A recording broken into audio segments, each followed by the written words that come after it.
Bismillahirrahmanirrahim. Assalamualaikum warahmatullahi wabarakatuh. Perkenalkan, saya dengan Ibu Nur Fitriani, dosen Prodi Keperawatan Program Diploma 3. Pada kesempatan ini saya akan menjelaskan terkait dengan rencana pembelajaran mata kuliah KMB 2 yang nanti dilaksanakan secara daring online dengan metode SCL yang meliputi nanti tahapan delivery, interaction, dan assessment.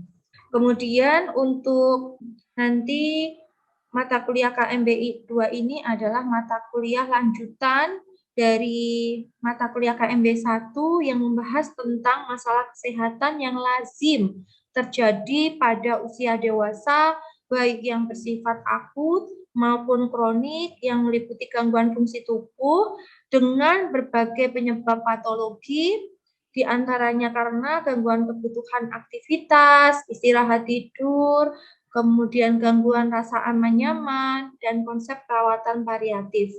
Kemudian secara garis besarnya untuk capaian pembelajaran mata kuliah ini adalah setelah mengikuti perkuliahan mata kuliah ini, mahasiswa mampu menguasai konsep gangguan kebutuhan akibat patologi sistem muskuloskeletal, kesarafan, penginderaan, kemudian istirahat tidur akibat patologi sistem kesarafan dan integumen, kemudian gangguan aman nyaman akibat patologi sistem integumen dan sistem imun, serta asuhan keperawatan perioperatif. Adapun di dalam nantinya lingkup bahasan topik pembelajaran yang akan saya sampaikan adalah pemberian asuhan keperawatan pasien dengan gangguan sistem persarafan.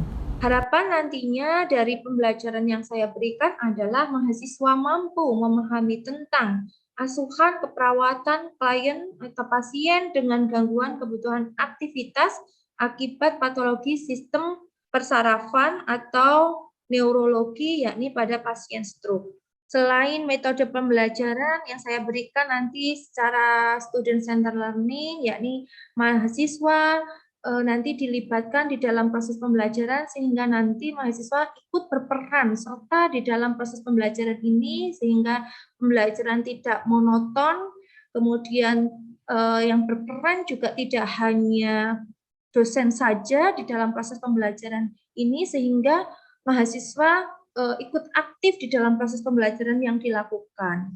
Selain itu, mahasiswa nantinya juga metode pembelajaran yang diberikan nanti secara mandiri dengan discovery learning.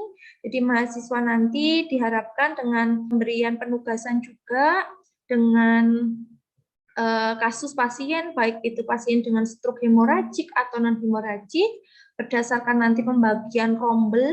Nanti ada 3 rombel, kemudian nanti dibagi menjadi kelompok kecil, sehingga nanti dengan metode discovery learning itu mahasiswa mendapatkan informasi terbaru, baik itu dari jurnal-jurnal penelitian, studi kasus yang ada, kemudian menemukan hal baru, pengaplikasian dari evidence-based nursing practice yang nanti bisa diaplikasikan di lapangan atau di praktek klinik.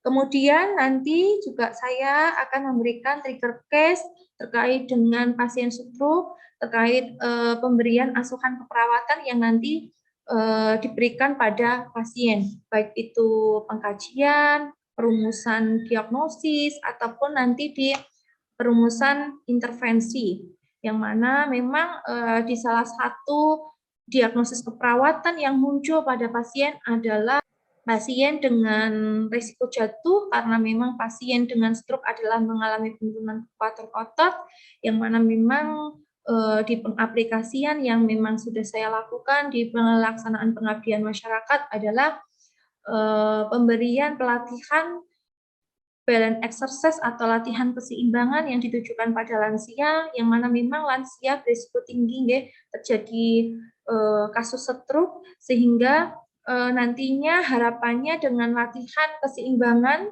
atau balance exercise itu nantinya risiko jatuh itu bisa diminimalkan atau tidak terjadi.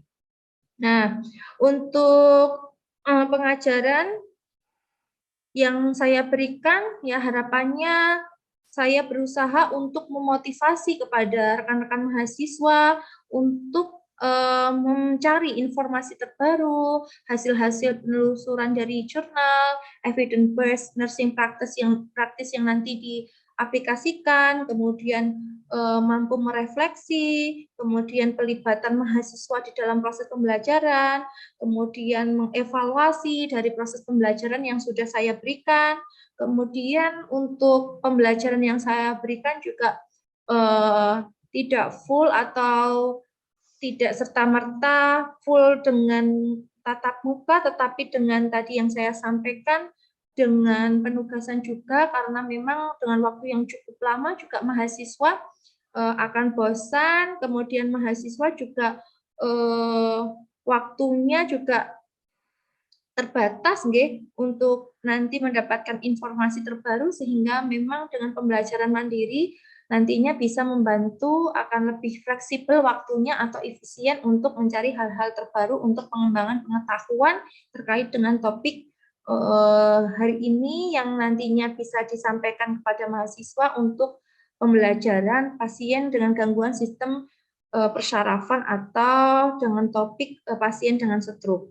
Kemudian pada hasil pembelajaran yang nanti dilakukan, nanti ada penilaian yang nanti dilakukan kepada mahasiswa terkait dengan soft skill, kedisiplinan, kemudian kerapian, kemudian komunikasinya juga, kemudian juga nanti ada evaluasi, nanti evaluasi dilakukan di ujian tengah semester atau yang kedua adalah di ujian akhir semester.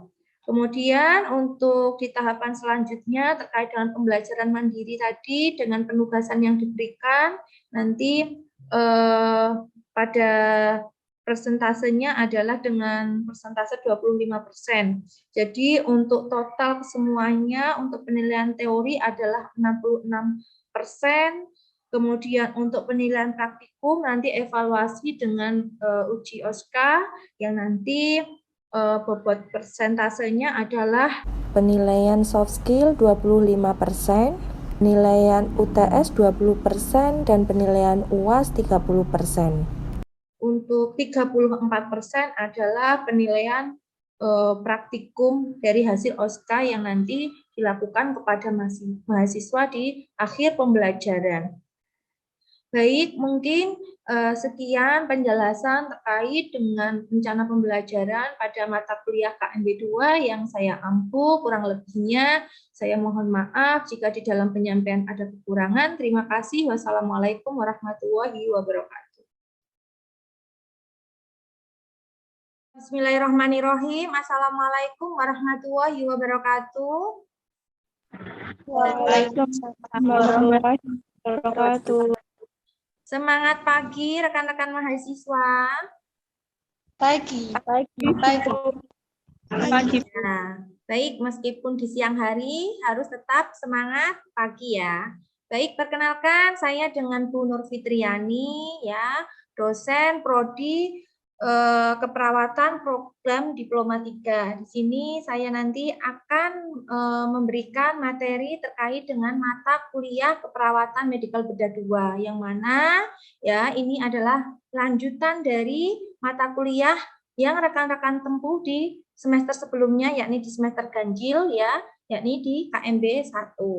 Nah, untuk nanti rekan-rekan mahasiswa di dalam topik untuk mata kuliah hari ini adalah tujuannya mahasiswa mampu memahami tentang asuhan keperawatan pada pasien dengan kebutuhan aktivitas akibat patologi sistem persyarafan.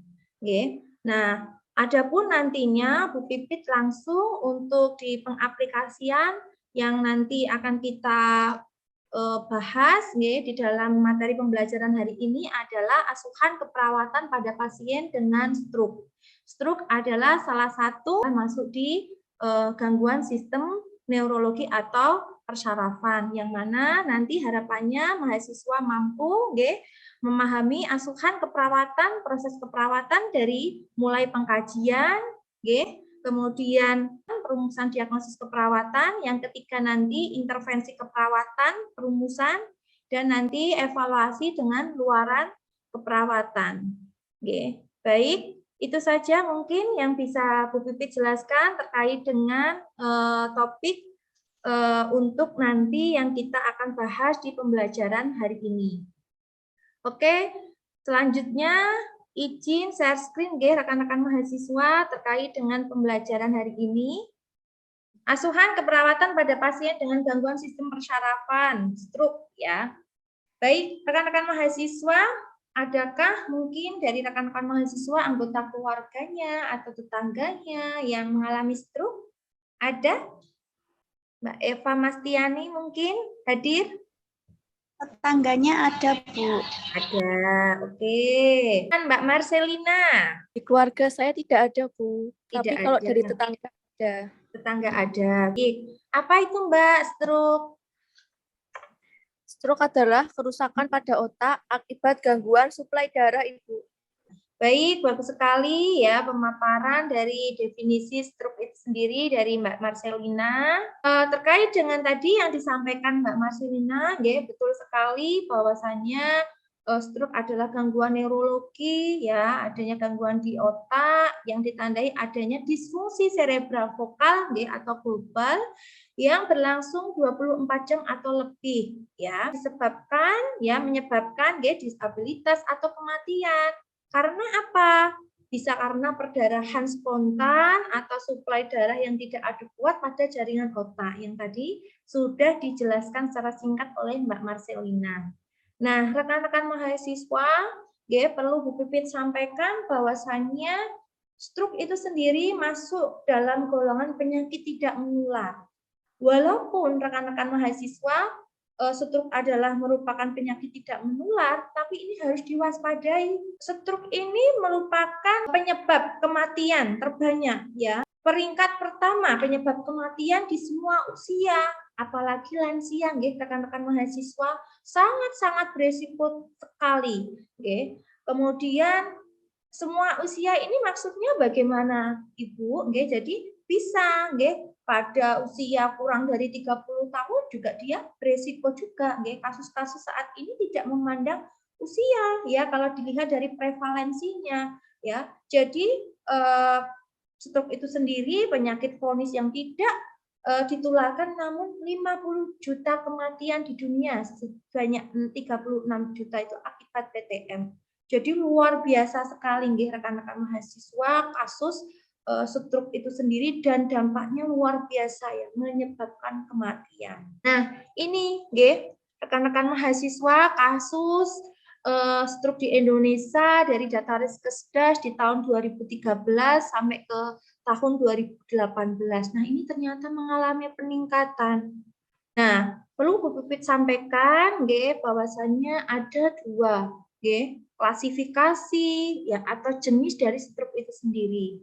Ya, berdasarkan ini penyebabnya, ya, ada dua, stroke hemoragik dan stroke non hemoragik atau disebut dengan stroke iskemik. Baik, rekan-rekan mahasiswa, ada yang tahu mungkin Mbak Nurul Hidayati apa itu stroke hemoragik? Baik, Ibu izin jawab. Untuk stroke hemoragik itu merupakan pecahnya pembuluh darah di otak sehingga menghambat aliran darah yang normal dan darah merembes ke dalam suatu daerah di otak dan kemudian merusaknya. Seperti itu, Bu. Oke, luar biasa. Oke, terima kasih Mbak Nurul, ya, sudah dibantu menjawab, ya. Jadi betul sekali apa yang disampaikan oleh Mbak Nurul, ya. Perlu Bu Pipit tekankan, ya, bahwasannya di sini, ya, bahwasannya perdarahan di sini ada di subarachnoid, ya, dan bisa terjadi di intracerebral, ya, gitu nggih. Jadi itu lokasi terjadinya perdarahan pada stroke hemoragik. Oke. Baik, untuk yang selanjutnya adalah stroke non hemoragik. Mungkin Eva Mastiani bisa dibantu menjawab. Baik, Ibu izin menjawab. Stroke non hemoragik yaitu gangguan sistem saraf yang terjadi pada pembuluh darah di otak disebabkan oleh sumbatan sehingga menyebabkan terhambatnya sirkulasi oksigen dan darah yang menuju otak, Ibu.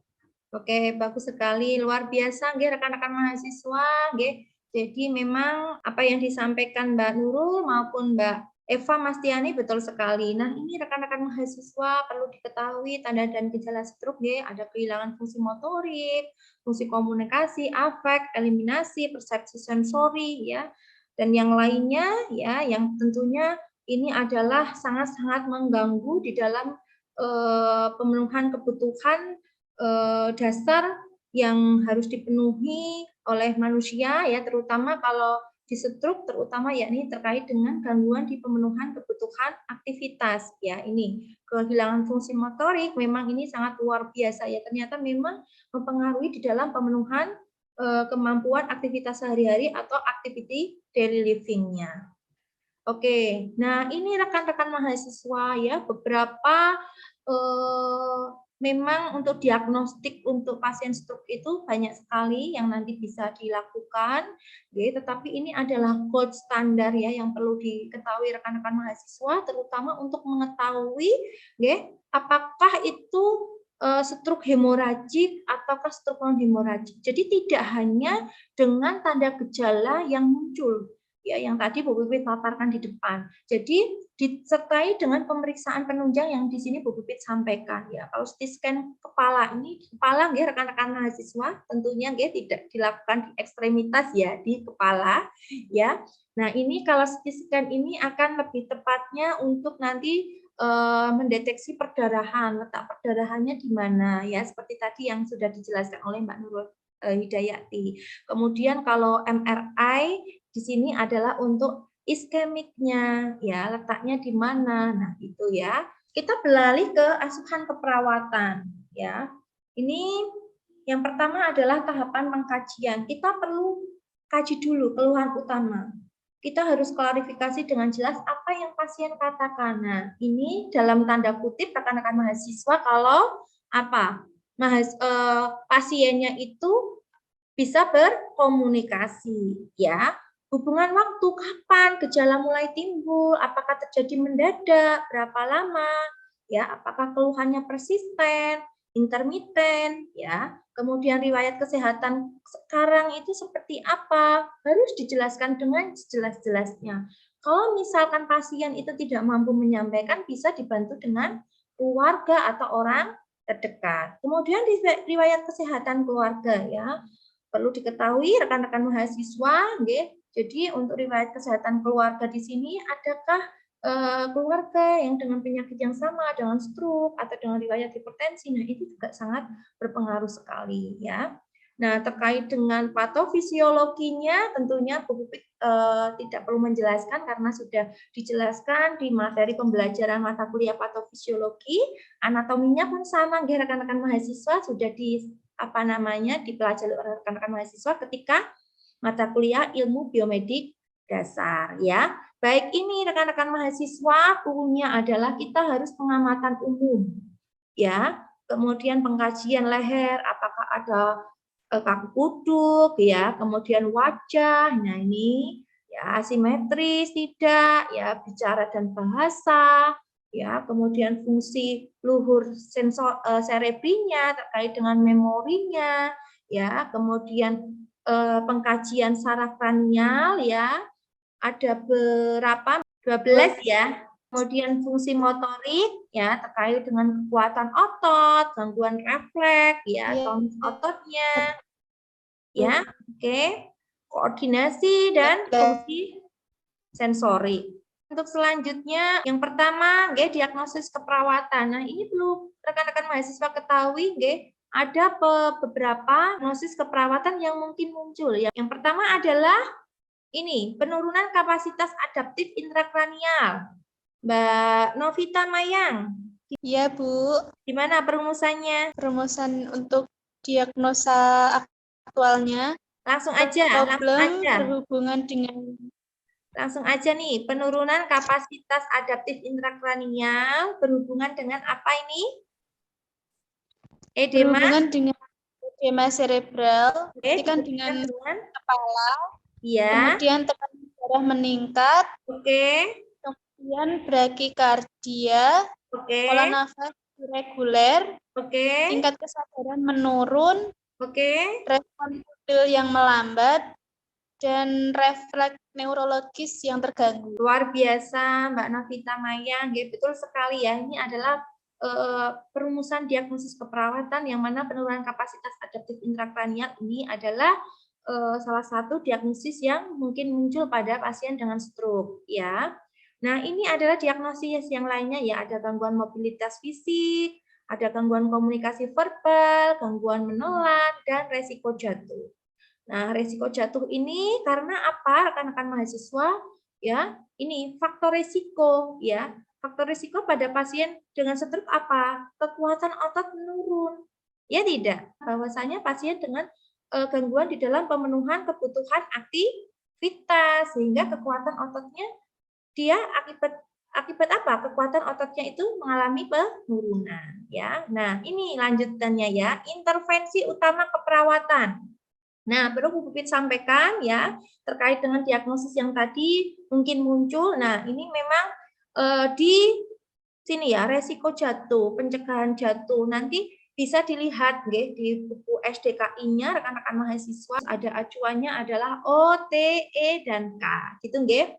Nah, rekan-rekan mahasiswa perlu Bu Pipit sampaikan bahwasannya untuk resiko jatuh, pencegahan jatuh dari evidence based nursing practice, bahwasannya latihan balance exercise atau latihan keseimbangan ternyata membantu ya terkait dengan pencegahan resiko jatuh. Nah, resiko jatuh ini terutama bisa terjadi pada pasien dengan stroke ya yang dia mengalami keterbatasan di dalam aktivitasnya sehingga di dalam pengaplikasian itu bisa kita lakukan ya yang mana nanti untuk instrumen pengukurannya dengan menggunakan BPS ya, prevalence, untuk nanti menilai bagaimana tingkat risiko jatuh sebelum pengaplikasian dari latihan balance exercise sebelum dan sesudahnya, yang mana memang ini kebetulan sudah Bu Pipit aplikasikan di dalam pengabdian masyarakat Bu Pipit ya, bahwasanya memang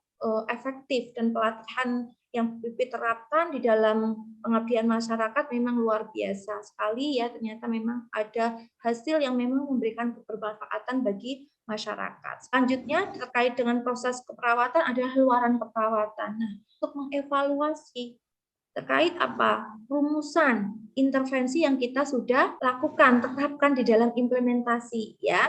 Jadi penurunan kapasitas adaptif intrakranial ini ya, ini tingkat kesadarannya ya, yang menurun, ini harapannya cukup meningkat atau bahkan sampai dengan tahapan meningkat sesuai dengan tujuan kriteria hasil yang kita harapkan. Nah, gangguan mobilitas fisik, komunikasi verbal, menelan, dan resiko jatuh. Nah, jadi ini soal yang pertama bisa terlihat nggak? Jadi seorang laki-laki usia 47 tahun dengan stroke hemoragik ya. Dia mengatakan kaki dan tangan tidak bisa digerakkan, aktivitas dibantu orang lain. Ya, kekuatan ototnya ini 2 ya, kanan ya, atas bawah ya. Kesadaran masih komposmetis. Apakah masalah keperawatan utama pasien tersebut? Saya Bu izin menjawab. Oke, Mbak Agustina. Ya Bu, pilihan jawabannya adalah C, gangguan mobilitas fisik. Oke, luar biasa sekali ya Mbak Agustina. Ya, sangat tepat sekali rekan-rekan mahasiswa. Oke, jadi gangguan mobilitas fisik terkait dengan data tadi yang telah Bu Pipit sampaikan, data mayor lebih mendukung ke poin untuk jawaban yang gangguan mobilitas fisik. Oke. Baik, terima kasih Mbak Agustina. Selanjutnya yang soal yang kedua, pasien stroke ya. Dia dengan penurunan kesadaran, tampak gelisah. Nah, ini ya, mulut tidak simetris. Penurunan kesadaran, mulut tidak simetris, dan sulit menelan. Intervensi yang tepat apa ini? Jawabannya yang D, Bu, pemberian makan enteral. Enteral adalah pemberian melalui apa? NGT, nasogastrik tube. Okay. Berikut referensi atau daftar pustaka yang bisa dijadikan acuan untuk proses pembelajaran hari ini. Baik, itu saja mungkin ya penjelasan, pemaparan dari Bu Pipit. Luar biasa sekali rekan-rekan mahasiswa ya. Di sebelum pembelajaran tadi Bu Pipit menanyakan apa itu stroke. Mahasiswa sudah luar biasa ya dengan pendapatnya ya, betul sekali. Kemudian hasil post test alhamdulillah juga rekan-rekan mahasiswa walaupun memang tidak banyak tetapi ini bisa mewakili dari kemampuan mahasiswa. Ternyata rekan-rekan mahasiswa bisa menjawab dari apa yang Bu Pipit jelaskan tadi.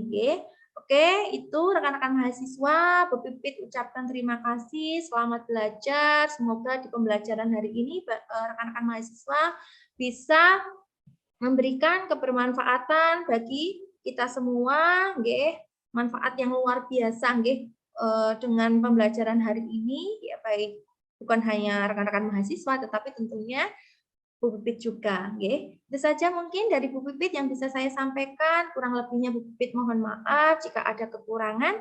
Nah, rekan-rekan mahasiswa jangan lupa ya, karena ini daring online, kita juga sudah untuk absensinya juga sudah pakai sistem, bisa langsung nanti untuk absensi melalui SIA. Ya, oke, itu saja dari Bu Pipit. Ya, terima kasih. Saya akhiri. Wassalamualaikum warahmatullahi wabarakatuh.